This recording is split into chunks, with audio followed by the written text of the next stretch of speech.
Yesaya pasal ketiga, Tuhan berkata, aku menyingkirkan daripadamu para pahlawan, hakim, pemimpin. Kenapa semua itu? Itu kutuk terbesar adalah krisis kepemimpinan.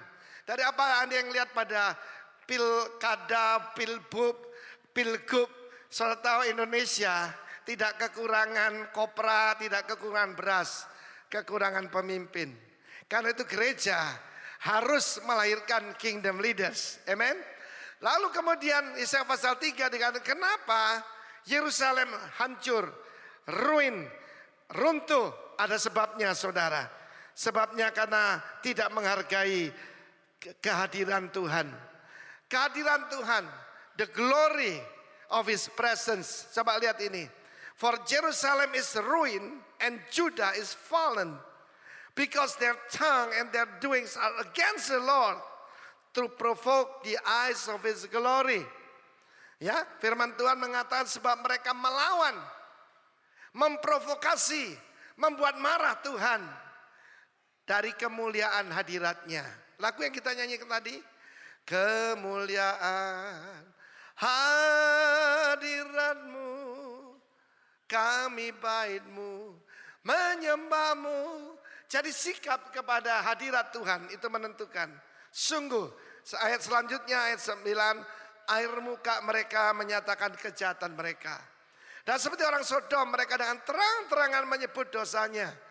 Sejak LGBTIQ di Amerika, nggak enaknya itu pas ulang tahun saya, saudara.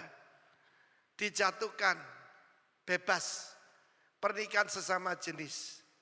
Bahkan ada seorang petugas catatan sipil tidak mau menikahkan, kan dia Kristen. Yang menikah ini David dan David, saudara. Adam itu kan suaminya Inul, bukan Ipul kan? Saudaraku, itu terjadi. Dan itulah sekarang itu sex craze. Jangan lewatkan itu tadi retreat kita ya. Celaka orang-orang itu sebab mereka mendatangkan malapetaka kepada dirinya sendiri.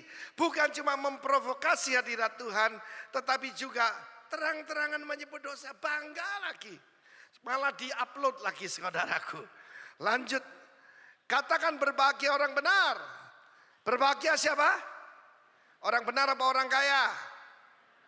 Orang benar apa orang terkenal? Siapa yang berbahagia? Orang benar. Sebab mereka memakan hasil pekerjaannya. Celakalah orang fasik, malapetaka akan menimpanya. Sebab mereka akan diperlakukan menurut perbuatannya sendiri. Oke, sampai di sana saudara, kita baca sekarang 1 Samuel 7. Mulai dari ayat yang pertama. Coba saya lihat 1 Samuel pasal ke-7. Ini ada hubungan dari 1 Samuel mulai yang pertama. Ketika Hana itu mandul, Tuhan memperhatikan Hana. God visited Hana. Semua yang barren, semua yang kering, semua yang gersang, bulan-bulan ini mata air akan memancar di tempat-tempat gersang. Soal lihat tadi, saya baru tahu, itu salurannya cuma sebesar rambut saja. Jesus berkata, I'm the way. Jesus said, I'm the way. He will make a way where there seems to be no way.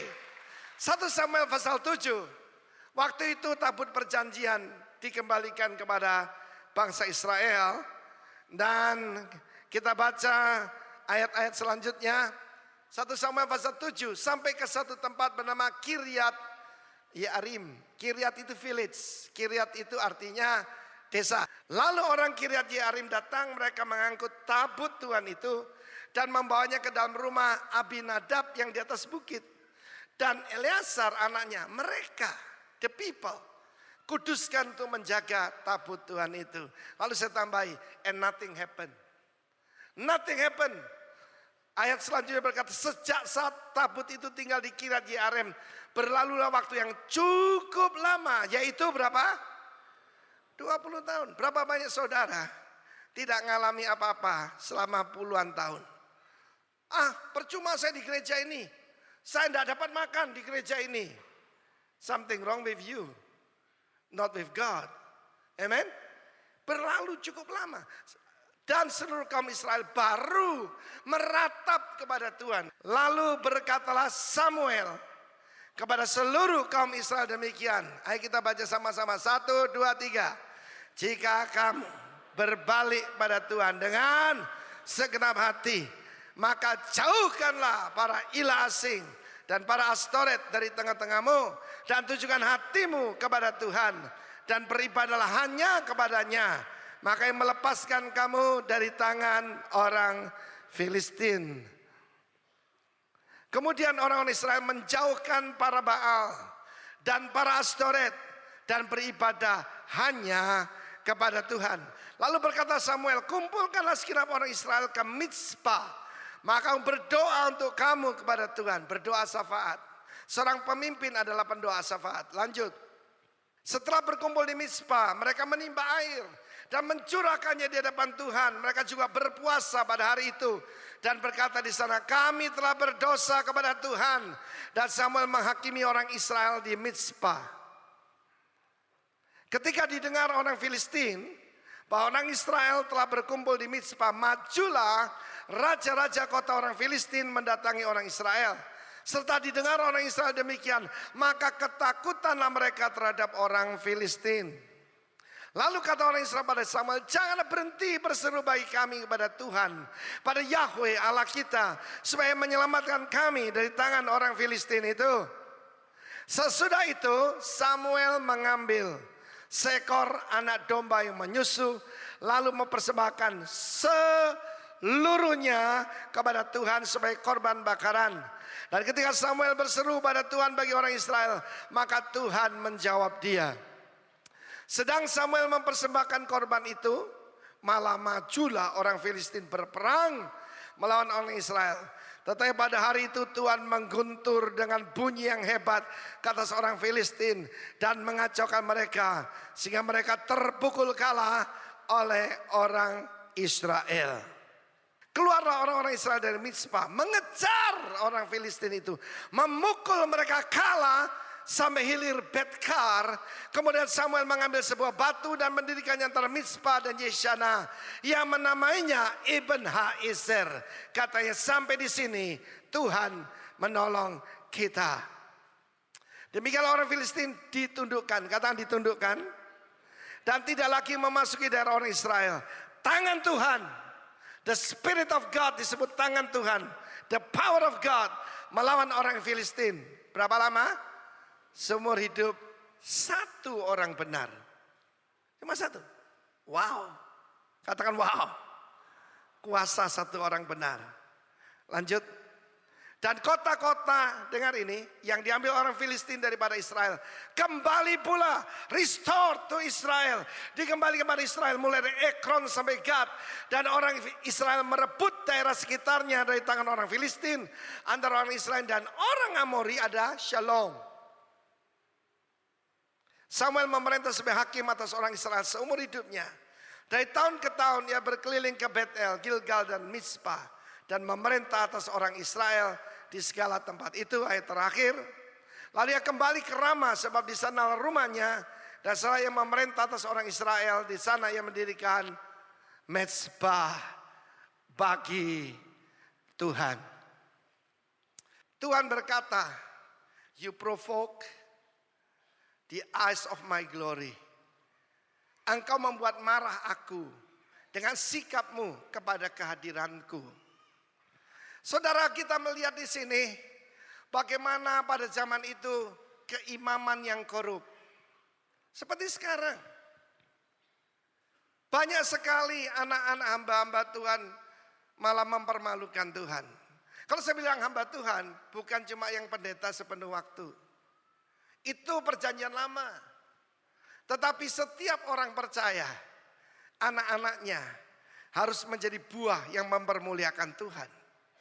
Dan kedua putra daripada imam besar Eli, yang waktu itu tabut Allah ada di Silo, kemah suci ada di Silo, mempermalukan Tuhan, hidup dalam dosa secara terang-terangan. Mereka seperti orang Sodom, terang-terangan menyebut dosanya. Mereka tidak berzina di losmen atau motel. Mereka berzina di kemah pertemuan. Menyedihkan sekali, bahkan hamba-hamba Tuhan yang disebut pendeta sepenuh waktu mempermalukan Tuhan. Karena itu kita perlu saling mendoakan, amin. Ini zaman sex craze, saudara. Zaman safe sex udah lewat, sekarang sex craze. Saudara, di Afrika Selatan, maka dibuat negara Afrika Selatan, maka perzinahan tidak lagi dianggap kesalahan. Di Jepang, perselingkuhan bisa difahami kalau untuk bisnis. Bahkan di beberapa negara, terutama Eropa hari ini. Kenapa para imigran menguasai Eropa hari-hari ini? Filistin artinya imigran. Filistin artinya apa? Imigran, orang asing. Kenapa banyak anak Tuhan tidak dibawa berkat, tapi dibawa kutuk? Kekalahan adalah kutuk, kemandulan adalah kutuk. Akan memukul mereka dengan kegelapan, dengan kebingungan dan kegilaan. WHO membuat pernyataan baru ini minggu yang lalu, yaitu pertama-tama penyakit yang membuat orang mati, nomor satu penyakit jantung. Karena Alkitab mengatakan orang mati ketakutan, ya, karena apa yang sedang terjadi di atas laut, muka bumi. Naik pesawat belum tentu nyampe, saudaraku. Naik kereta api belum tentu sampai ke tujuan. Dan yang kedua mengagetkan, saudara, bukan kanker. Yang membuat orang mati nomor dua adalah bunuh diri. Apalagi kita yang di Bali, kita tahu memang tidak dimasukin koran, begitu banyak orang yang bunuh diri. Ketika krisis moneter menghantam Asia, banyak orang di Korea yang bukan anak Tuhan terjun ke sungai Han, bunuh diri. Begitu banyak saudara orang bunuh diri. Baru kemarin kita dengar ada ibu yang akan menikah besoknya, menikam bayinya dengan pisau dapur. Ada teman cuma tersinggung, temannya digorok. Kita berada dalam zaman seperti itu. Dan firman Allah menunjukkan rahasianya. Karena mereka tidak menghargai, tidak menghormati hadirat Tuhan.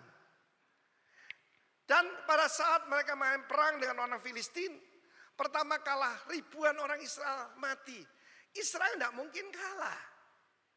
Mereka cuma kalah kalau melawan Tuhan.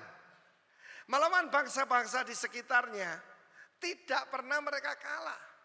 David, Raja Daud, waktu itu belum ya. Tetapi bangsa selalu menang apabila mereka berpihak pada Tuhan. Tapi ketika mereka melawan Tuhan, dengan apa? Penyembahan berhala. Maka saudaraku, mereka mengalami kekalahan yang mempermalukan mereka. Dan saat itu Hofni dan Pinehas putra daripada Eli berkata, mari kita mengangkat tabut Tuhan. Saudara, kalau orang Israel perang, mereka mesti minta Tuhan bangkit. Jadi di depan kemah pertemuan yang boleh masuk ke ruang suci kan cuma imam besar. Mereka akan nyanyi, let God arise. Let God arise. Mazmur 68. Bangkitlah Tuhan. Let his enemies be scattered. Allah bangkit. Allah bangkit. Siapa sedang alami peperangan hari ini? Ayo memusik kembali. Allah bangkit. Terserahlah musuhnya. Allah bangkit. Jadi ada, saudara, dengar ya. Tabur perjanjian cuma gambaran dari Yesus. Tabur perjanjian gambaran siapa? Di dalamnya ada firman, sebab dia sang firman. Dia adalah mana dari sorga. Akulah roti dari sorga. Dan dialah tongkat kemenangan kita. Amin. Allah bangkit. Silakan. Allah bangkit, terserahlah musuhnya. Allah bangkit, terserahlah musuhnya. Allah bangkit, terserahlah musuhnya. Allah, Allah bangkit. Allah bangkit, terserahlah musuhnya. Allah Pacar kacir juga mereka. musuhnya. Allah bangkit, terserahlah musuhnya. Allah, Allah bangkit, Allah bangkit, terserahlah musuhnya. Allah bangkit, Terserahlah musuhnya. Allah bangkit, terserahlah musuhnya. Allah, Allah bangkit, Yesus bangkit, Yesus bangkit, terserahlah musuhnya. Yesus bangkit, terserahlah musuhnya.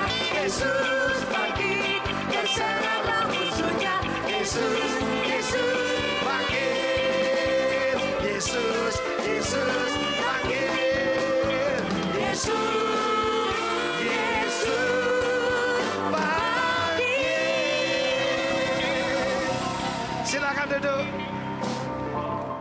Setiap kali Yosua menaikkan pujian itu, mereka tutup dengan perkataan, and the dead shall rise again.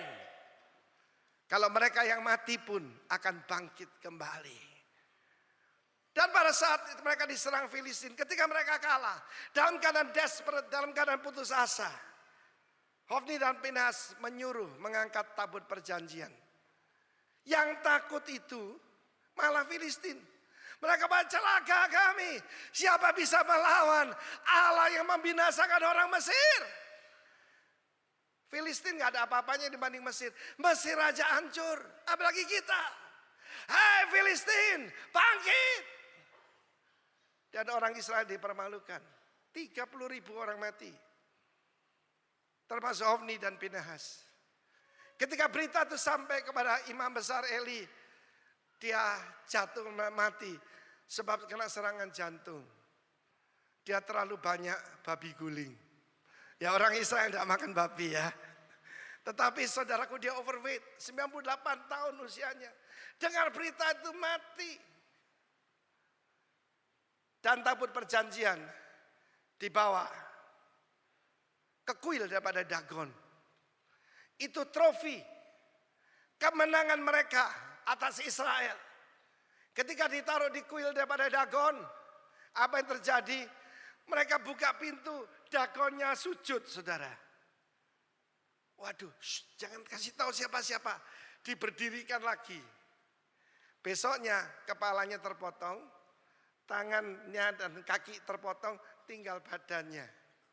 Sejak saat itu mereka tidak menginjak pintu itu lagi. Yang saya mau sampaikan pada saudara, bahwa orang di luar kita lebih menghormati hadirat Tuhan daripada umat Tuhan. Ketika mereka mengalami itu, mereka pada celaka dipindahkan ke kota lain. Begitu mereka pindah kota lain, ketika tabut itu di tempat mereka, apa yang terjadi? Bukan berkat tapi kutuk. Kamu akan terkena penyakit yang kamu tidak bisa sembuh. Kamu akan mengalami kegilaan, kehilangan akal. Engkau meraba-raba seperti dalam gelap sekalipun siang hari. Engkau terkena penyakit yang daripadanya engkau tidak bisa sembuh. Engkau mengalami kemandulan, kegilaan, kehilangan akal, kegelapan. Engkau menyebar benih dan engkau pulang sedikit. Periksa keadaanmu. Mereka pindahkan ke kota lain. Dan apa yang terjadi? Seluruh tubuh mereka tumor yang berdarah. Bahasa Inggris lama emerald, bahasa Inggris baru hemoroid. Nggak ngerti hemoroid, saudaraku. Itu adalah penyakit dari kutub selatan yang keluar darah, saudara. Apa itu? Wasir. Ambeien. Tapi seluruh tubuh. Bukan cuma itu, ladang mereka disikat oleh tikus. Tikus datang dari mana-mana. Dipindahkan kota lain. Jangan. Asalnya trofi. Sekarang mengundang amarah Tuhan. Lalu mereka berkumpul setelah 7 bulan.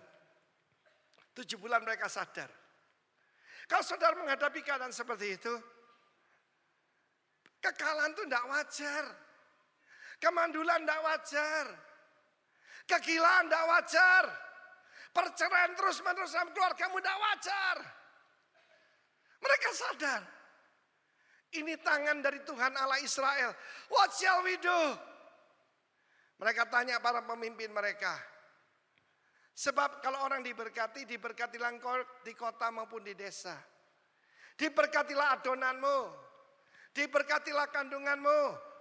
Engkau jadi kepala bukannya ekor. Engkau akan menghadapi musuh satu jalan menghadapi engkau, bertujuh jalan dia akan lari daripadamu. Dan juga engkau jadi kepala bukan ekor, engkau terus naik dan tidak turun. Hari ini kalau orang Filistin terus naik dan engkau terus turun, something wrong. Itu hidup di bawah kutuk, bukan hidup di bawah berkat. Kalau engkau harus meminjam hanya untuk makan, itu juga tidak beres.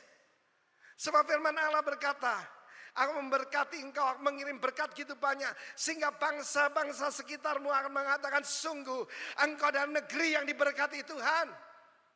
Engkau dengar kesaksian dari saudara Erwin tadi. Sakit liver yang berat. Bukan sakit hati lebih berat. Yang bisa menyembuhkan jemaat Yesus. Sakitnya tuh di sini. Dia sakitnya juga di kanker kantong kering, saudaraku. Tapi Yesus adalah Tuhan yang luar biasa. I bring you good news today. Tapi saudaraku, mereka memberikan korban penebus salah. Saudara, korban penebus salah ini jarang dibicarakan. Mereka tidak mengembalikan tabut perjanjian dengan kosong, saudara. Tapi mereka menaruh di atasnya, yaitu 5 tumor besar dari emas murni. Dan juga tikus-tikus dari semua kota, desa, banjar di Filistin. Mereka memberikan tikus dari emas. Dan mereka menaruhnya di tabut perjanjian sebagai korban penebus salah. Kita kalau salah ya perlu ada tebusan. Betul? Bahkan saya mempelajari kutuk itu begini. Suami yang paling baik dari antara akan mendadak jadi jahat. Akan keras pada istrinya. Dan istri yang paling baik akan jadi pemberontak. Itu kutuk, saudara. Sebab firman Allah mengatakan, orang benar akan memakan hasil dari tangannya. Dan mereka membawa katakan tabut perjanjian, ditaruh di atas kereta. Kereta yang baru. Mereka tidak tahu banyak dari firman Tuhan. Tapi paling sedikit mereka menghormati Tuhan Allah Israel. Lalu ditarik oleh 2 induk lembu yang sedang menyusui. Induk lembu yang sedang menyusui tidak mungkin dipisahkan dari anaknya, kan? Tidak mungkin dipisahkan dari anak lembu. Tetapi mereka berkata, kalau ini Tuhannya Israel, itu pencipta langit dan bumi, maka tanpa menoleh lembu akan berjalan terus. Dan betul, berjalan terus kurang lebih 20 mile, 30 kilometer. Tidak noleh kiri maupun kanan, terus ke depan.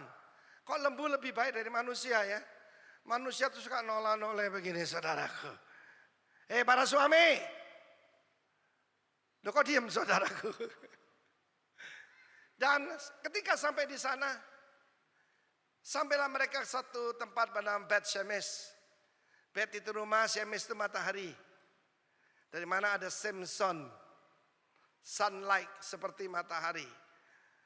Dan ketika orang Bet Shemesh melihat ada tabut perjanjian, perhatikan ini. Mereka membuka tutupnya, saudara. Untuk melihat, ingin tahu apa yang ada di dalam. Dan Tuhan menghajar mereka, 70 pemimpin mati.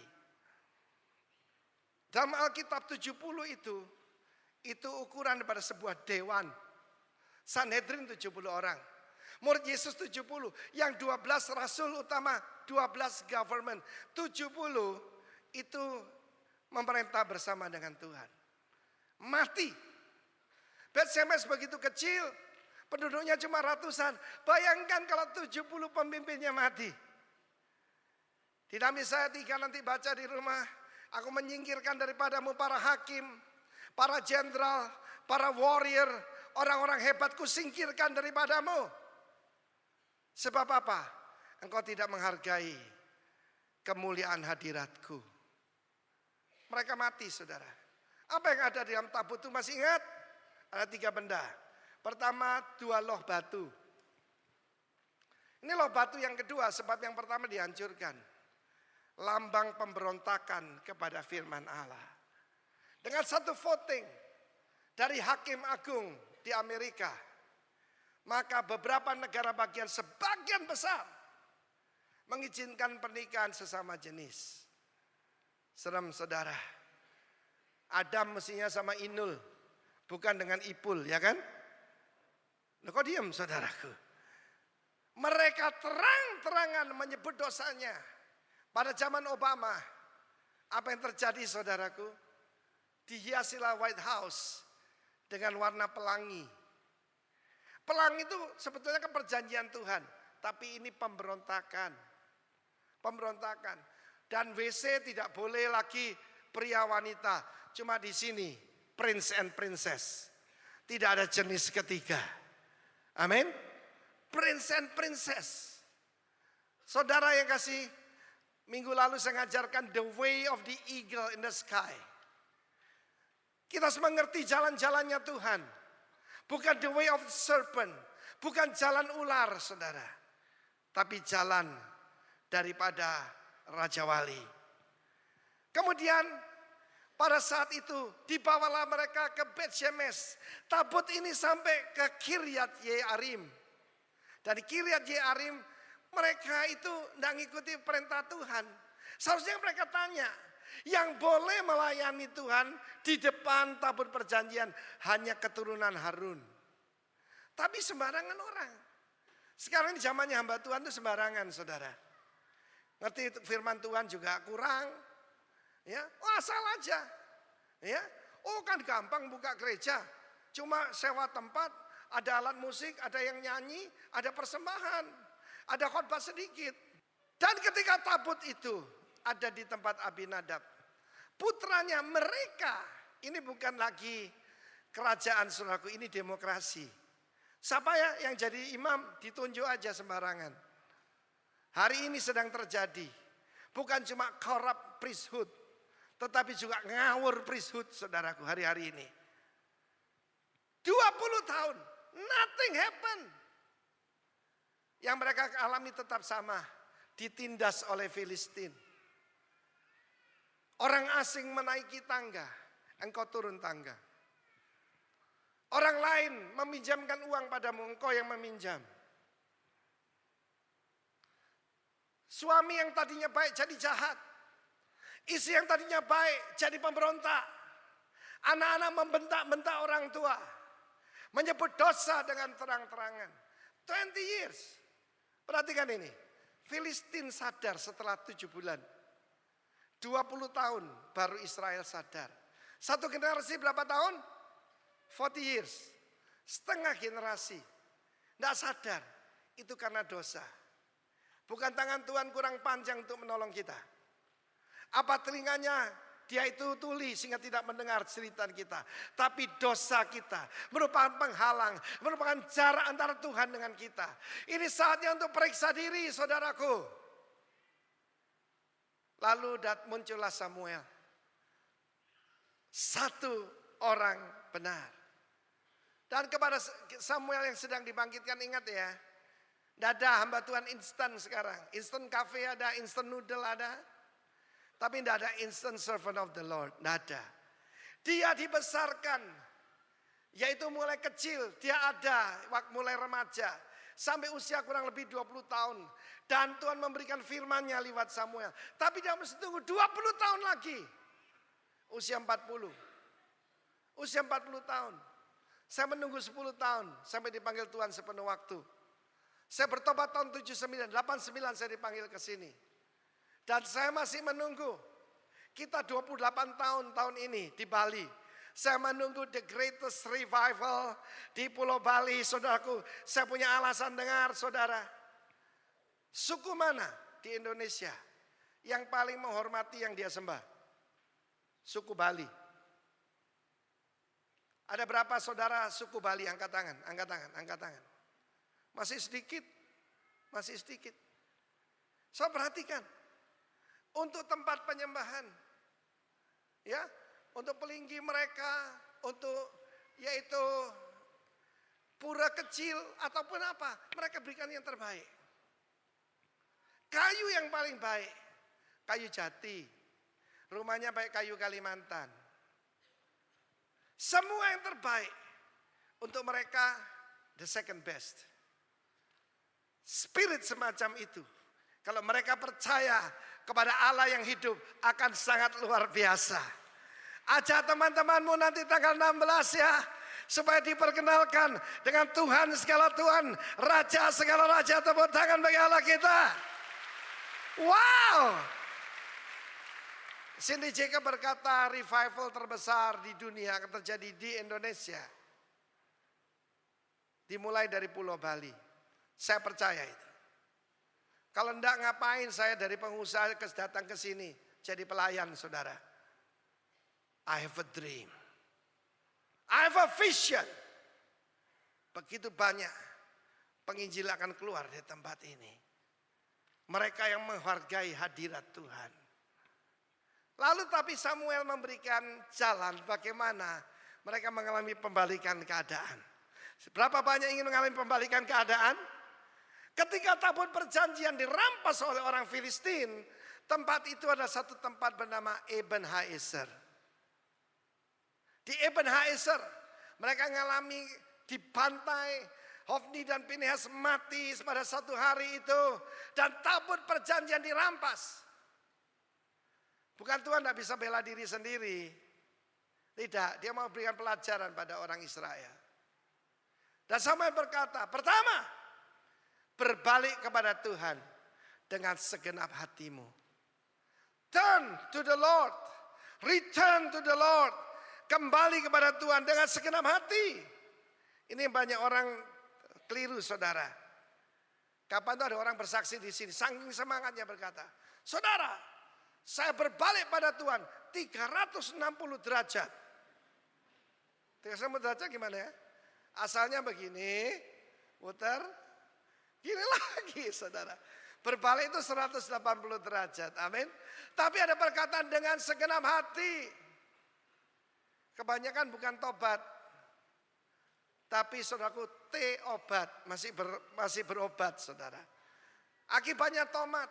Tobat kumat, tobat kumat, tobat kumat. Bertobat, berbalik dengan segenap hati. Berbalik pada Tuhan. Kedua, menjauhkan para ilah asing. Dan disebut dengan jelas Astoret. Dari tengah-tengahmu dan tujukan hatimu kepada Tuhan. Alihkan pandanganmu dari yang lain hanya kepada Tuhan. Dan serve Him only. Layani dia saja. Orang di Bali kalau nambah Yesus tidak apa-apa buat mereka. Iya. Jadi kalau sakit cari Tuhan Yesus. Kapan itu ada orang di luar. Pak, tidak masuk. Oh, saya tunggu nanti doa kesembuhan. Sebab ini kan tempat penyembuhan katanya saudaraku.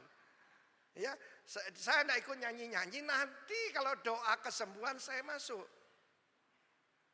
Sebab buat dia nambah Yesus satu tidak apa-apa. Dan dia nyanyi gini. Yesus itulah salah satunya. Tidak. Tetapi dari lapangan nanti ada lagu. Yesus itulah satu-satunya penolongku yang sungguh. Tepuk tangan bagi Allah kita. 2 tahun yang lalu saya pergi ke Israel. Saya udah ganti pakaian ini. Ada seorang ibu datang. Tolong pak. Suami saya kebetulan minta dibaptis. Oh jiwa, oke saya ganti pakaian. Tapi pada waktu itu saya tanya dia. Sebab saya tahu dia masih menyembah-nyembah yang lain. Saya tanya pada dia. Apakah kamu mengaku Yesus adalah satu-satunya Tuhan dalam hidupmu? Dia bilang, Saya katakan, kalau Yesus bukan satu-satunya Tuhan dalam hidupmu, saya tidak mau baptiskan kamu. Salah saya. Kalau ngubur orang hidup, harus yang mati dibangkitkan, ya kan? Pembaptisan kan penguburan, saudaraku. Lalu dia berkata, ya Pak, saya mau tolak yang lain. Yesus satu-satunya Tuhan, baru saya baptiskan dia. Hati-hati saudara, banyak orang cuma nambahkan Yesus. Kalau lagi kesesakan, kalau lagi sakit, itu cari Yesus. Setelah itu masih ikut yang lain. Karena itu mereka tidak mengalami pembalikan keadaan. Mereka tidak mengalami percepatan. Mereka tidak mengalami pelipat gandaan. Tapi orang yang bersungguh hati pada Tuhan akan mengalami. Lalu kemudian saudara disuruh pergi ke Mizpah. Mizpah itu tempat orang Israel selalu membuat perjanjian dengan Tuhan. Saudara, tempat di mana saya membuat perjanjian dengan Tuhan di Surabaya. Rumah sakit Darmo. Jalan Darmo Surabaya. Di situ saya membuat perjanjian. Dan saya bersumpah, bukan bersumpah, bernazar. Wherever you send me, I will go. Saya ada di sini hari ini. Tanggal 5 saya ke Vietnam. Karena apa? Saya punya janji. Wherever you send me, I will go. Mau berdoa buat saya di Vietnam? Iya. Yang mau sungguh-sungguh saya ingin tahu saya. Yang mau doakan gembalanya. Terima kasih, terima kasih, terima kasih. Sampai di sana mereka mengambil sebuyung air. Air adalah lambang kehidupan. Sebagian besar tubuh kita ini terbuat dari air. Tidak ada air, tidak ada kehidupan. Lalu mereka mencurahkannya di hadapan Tuhan. Saya ingat salah satu saat yang secret, yang suci dalam hidup saya. Di persekutuan doa di rumah kami di Surabaya. Waktu itu kedua orang tua kami hadir. Dan seorang hamba Tuhan dari Amerika, dari Florida datang berdoa buat kami. Dan dia katakan di hadapan orang tua kami, mari kita serahkan Arifin dan Vivi kepada Tuhan. Dan dia berkata, kalau kamu taruh dirimu di atas mezbah, kamu tidak bisa tarik kembali. Saya berkata siap. Sebab sejak awal saya ingin menserahkan seluruh hidup saya pada Tuhan. Banyak orang itu menyerahkan diri pada Tuhan kalau sudah sakit. Sudah narik napas saya gak bisa.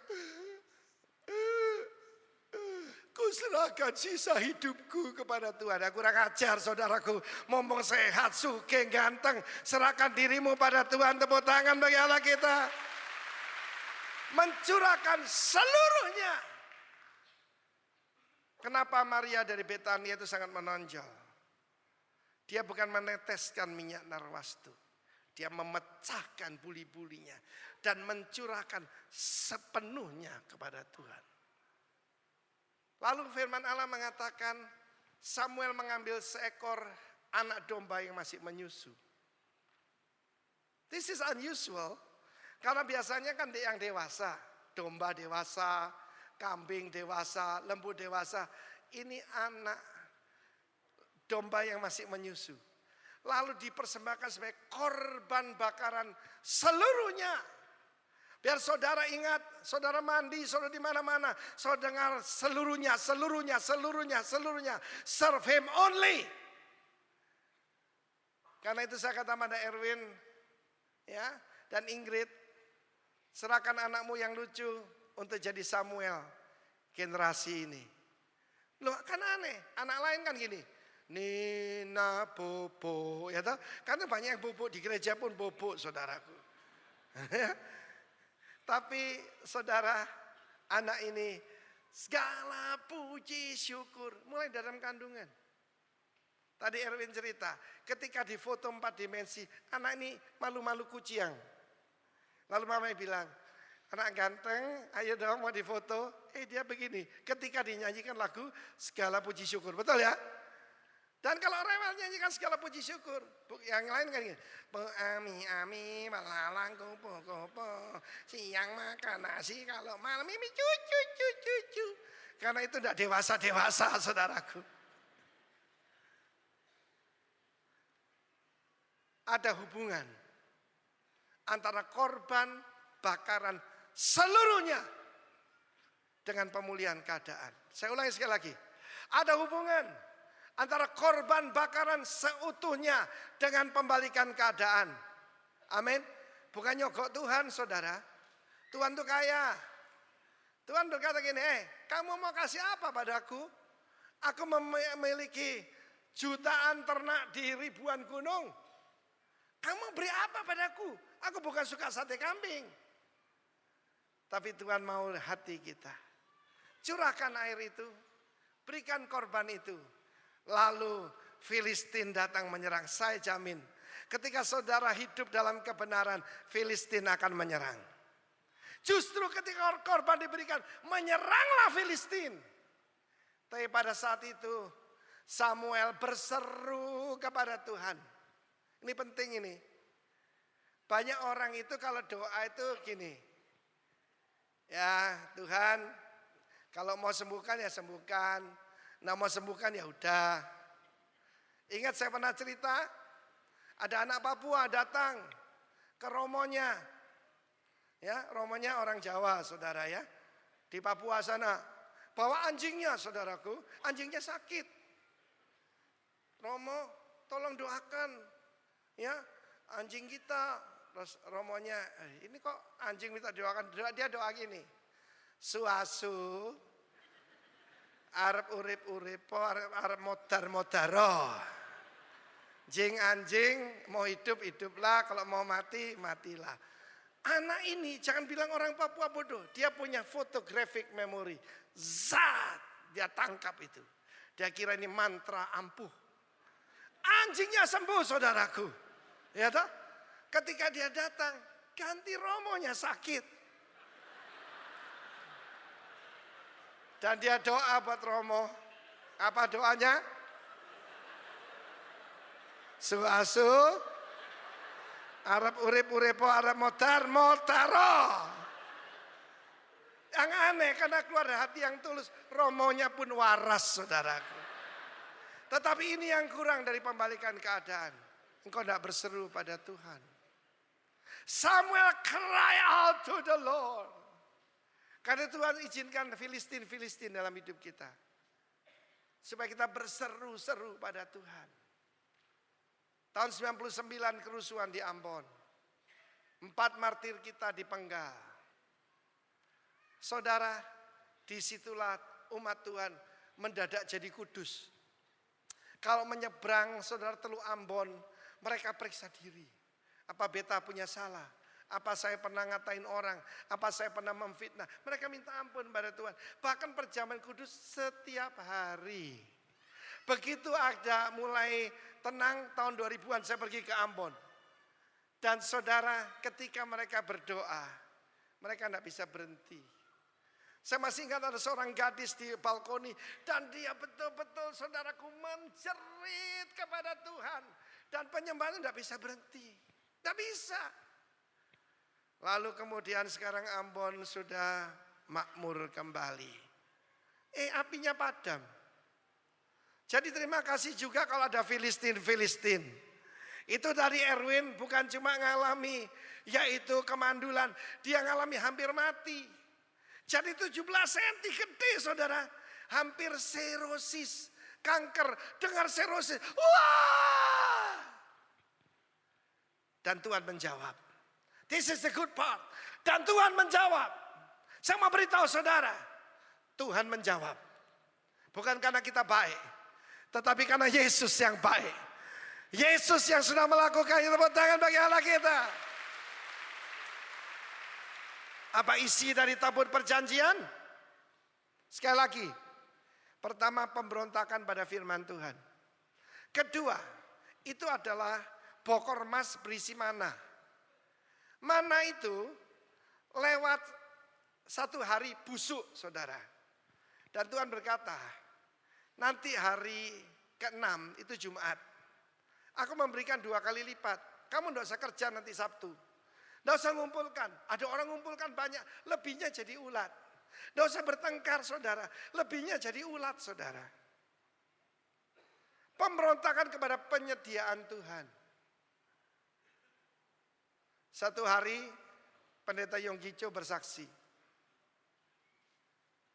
Biasanya dia sangat admire istrinya. Istrinya ikut dia mulai dia itu sakit hampir mati. Lalu cuma di kemahnya, tendanya tentara yang masih bocor-bocor. Setia sampai jadi pendeta hebat. Tapi waktu dia pulang, dia lihat istrinya. Loh kenapa saya menikah dengan wanita sejelek ini? Dia merasa istrinya tidak pantas buat dia. Ketika pikiran itu datang, untung Roh Kudus menolong. Langsung, dia ingat, ini pasti setan ini. Yaitu memberontak kepada penyediaan Tuhan. If you don't have what you want what you have. Amin. Engkau tidak bersyukur buat mobilmu yang tidak merongrong. Engkau lihat ada mobil mengkilat, menyalip kamu. Saya pantasnya dapat mobil seperti itu. Tidak seperti ini. Hati-hati. Mereka berkata, aku muak kepada mana ini.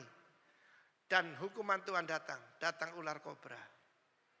Mungkin bukan ular kobra datang padamu, virus datang padamu. Bakteri datang padamu. Lalu ada satu lagi, yaitu tongkat Harun yang berbunga. Gambar tadi saya kira kurang cocok, karena itu cuma tongkat biasa. Seharusnya itu tongkat yang tentu saja tongkatnya pemimpin dan biasanya diukir, saudara. Diukir apa? Diukir tahun sekian saya ditolong Tuhan, tahun sekian saya dipakai Tuhan, seperti ini. Jadi tongkatnya itu khusus. Dan tongkat itu adalah kayu yang sudah mati, bukan? Udah berpuluh-puluh tahun. Tetapi ketika ditaruh di depan tabut perjanjian, di kemah suci, keluar. Bahkan bukan cuma daun, tapi buah badam. Daun dan buah badam. Apa artinya, saudaraku? Ketika mereka melihat tongkat itu gambaran pemberontakan kepada otoritas Allah. Anak melawan orang tua. Suami melawan istri melawan suami, atau suami melawan pemimpin rohani. Salah satu sport paling bahaya, ngata-ngatain hamba Tuhan. Udah dengar belum tentang Pak Arifin? Jasnya itu dari mana? Tidak pantas dia pakai sepatu baru. Mestinya sepatu yang bolong-bolong begitu. Supaya bisa bernapas. Pemberontakan pada otoritas Tuhan. Satu kali ada seorang ibu. Ibu ini saya lihat penampilannya businesswoman yang serius. Dia mengejar saya. Pak Arifin, tolong doakan saya. Saya cuma berpaling pada dia dan berkata, tunduklah pada suamimu. Dia tertegun, lalu dia menangis. Betul, saudaraku. Karena suaminya pegawai di bank. Dan dia ini kontraktor meneruskan usaha orang tuanya. Penghasilannya jauh sekali. Dia tidak mau tunduk pada suaminya. Sejak saat itu pendarahan tidak berhenti, saudara. Dia pergi kemana-mana. Bahkan tidak berani memakai rok bawah yang warnanya muda. Karena pasti flek. Satu hari saya diundang ke rumahnya. Dan rumahnya jadi persekutuan doa. Dia cerita, Pak Arifin, begitu Bapak tidak doakan saya, cuma bilang tunduk pada suamimu. Saya pulang. Saya minta ampun pada suami saya. Dan saya tempatkan dia sebagai suami. Dan justru lewat saya menundukkan diri, karunia Tuhan muncul pada suami saya. Dan kita punya bisnis-bisnis baru yang tidak pernah kita bayangkan. Dan karena itu saya mengucap syukur, saya bangun persekutuan doa di sini. Udah puluhan tahun Pak Arifin, belasan tahun, lebih hampir puluhan tahun. Terima kasih. Karena Bapak berkata, tunduklah pada suamimu. Hari ini ada banyak anak yang harus tunduk pada orang tuanya. Dan banyak para pemimpin harus tunduk pada otoritas di atasnya. Mungkin dia pendidikannya kurang. Mungkin IQ-nya jongkok. Tapi kalau Tuhan taruh di atasmu, jangan coba berontak. Jangan coba-coba berontak. Ketika benda itu menggambarkan pemberontakan umat Allah. Dan apa yang terjadi pada mereka? Mati. Mari kita diam sebentar. Kita izinkan Roh Kudus memeriksa hati kita. Satu orang benar seperti Samuel. Firman Allah mengatakan mereka menundukkan orang Filistin. Bangsa budak menjadi bangsa pemenang. Dan mereka rebut kembali kota-kota yang dikuasai Filistin. Saya tidak tahu kota apa yang dikuasai Filistin dalam hidup saudara. Mungkin keuangan saudara, mungkin kesehatan saudara, mungkin istrimu, mungkin anakmu, mungkin suamimu dikuasai oleh iblis. Tapi ada kabar baik, ketika engkau memberikan korban sepenuhnya, maka Tuhan mengguntur dari langit dan memberikan kemenangan. Mereka mengalami damai seumur hidup Samuel. Semua kepala keluarga, pastikan Anda dan saya hidup benar. Dan keluarga kita akan mengalami shalom. Bahkan dengan musuh mereka terjadi perdamaian. Orang Israel dan orang Amori berdamai. Saya tidak tahu ada pertempuran apa dalam keluarga saudara. Mungkin anak dengan menantu, dengan ibu dengan anak menantu perempuan dan sebaiknya. Akan ada shalom dalam keluarga saudara. Akan terjadi pembalikan keadaan. Saya dengar satu kali ada seorang ibu. Ibu ini asal dari keluarga sederhana di Surabaya. Dan mertuanya itu sangat kejam pada dia. Sangat dibedakan dengan iparnya yang berasal dari keluarga kaya. Dan dia setiap kali perayaan Imlek dapat bagian paling tidak enak saudara. Menjabuti bulu babi. Keluarga ini suka kilbi. You know kilbi? Sekele babi. Dan itu harus dijabuti bulunya. Ini paling tidak enak saudara. Tapi dia yaitu selalu mengalami tekanan dari mertuanya. Tapi kemudian dia bertobat saudara. Karena bertobat maka seperti tadi anaknya Erwin sukacita. Kalau biasanya dia merengut dan dia nangis.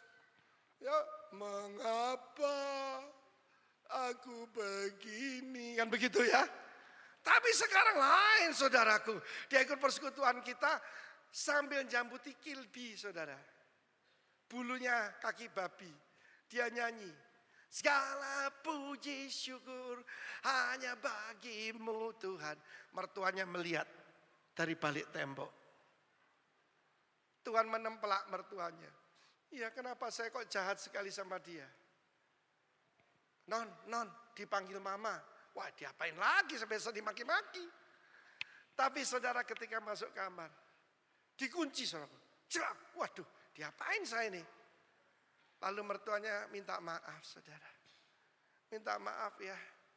Aku baru sadar anak saya itu ya untung dapat kamu. Lalu sebentar ya. Dia buka lemari. Dia kasih satu set perhiasan berlian. Dan dia bersaksi, from kilby to diamond, saudaraku. Amin. Ada yang mengalami penganiayaan, penindasan oleh Filistin. Tuhan akan merubah jadi shalom. Tepuk tangan bagi Allah kita. Tepuk tangan yang meriah. Hormati hadirat Tuhan. Saya mengalami dalam hidup saya. Kalau kita menyadari selalu hadirat Tuhan, hidup kita akan mengalami kemenangan demi kemenangan. Dan lembah air mata, lembah baka menjadi mata air. Tepuk tangan sekali lagi bagi Tuhan.